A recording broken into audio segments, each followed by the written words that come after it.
মানে আমার অনেক কষ্টে কাটছে, মানে আমার কোনো আশাই ছিল না যে ওরে কিভাবে বের করবো। আমি অনেক টেনশনে ছিলাম যে কিভাবে বের করবো, ওরে মনে হয় আমার আর পাওয়া হবো না। মানে অনেক কষ্ট মানে নিয়েছিল।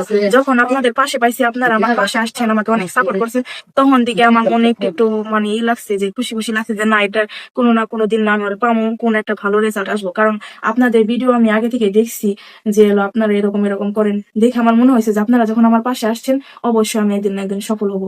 আর আমার সেই মানে এটাই যেটা মনে হয়েছিল সেটাই হয়েছে। আপনার আমার মানে মানে আমার কে মানে আমি আপনাদের কি করছি, কি এমন দিছি তা জানি না, আমি আপনাদের মানে কোনো কিছুই দেই নাই। আপনারা যে আমার এইভাবে যে আমার পাশে ছিলেন, আর এইভাবে যে আমাকে সাহায্য করছেন, এমনকি এর মতো করে ভালোবাসছেন, এটা আমি নিজেকে অনেক মানে মনে করি। আমি ওর সাথে সারা জীবন কাটিয়ে যাব।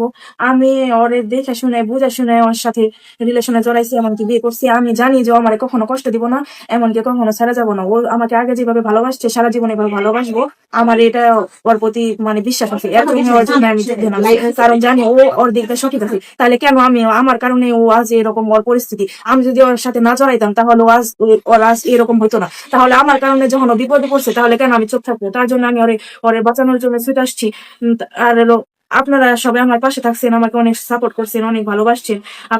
আপনাদেরকে সবাইকে ধন্যবাদ। এমনকি Ziaur Rahman, Plato uncle, doctor uncle, সবাই আমাকে অনেক সাহায্য করছে। মানে তারা বিনা খরচে মানে সবাইকে জামিনটা করে দিছে, কি করে দিছে। তাদের তো কোনো এখানে স্বার্থ ছিল না, তাদের কাছে যাইও না, তাদের কাছে যে কিছু বলিও না, তারা শুধু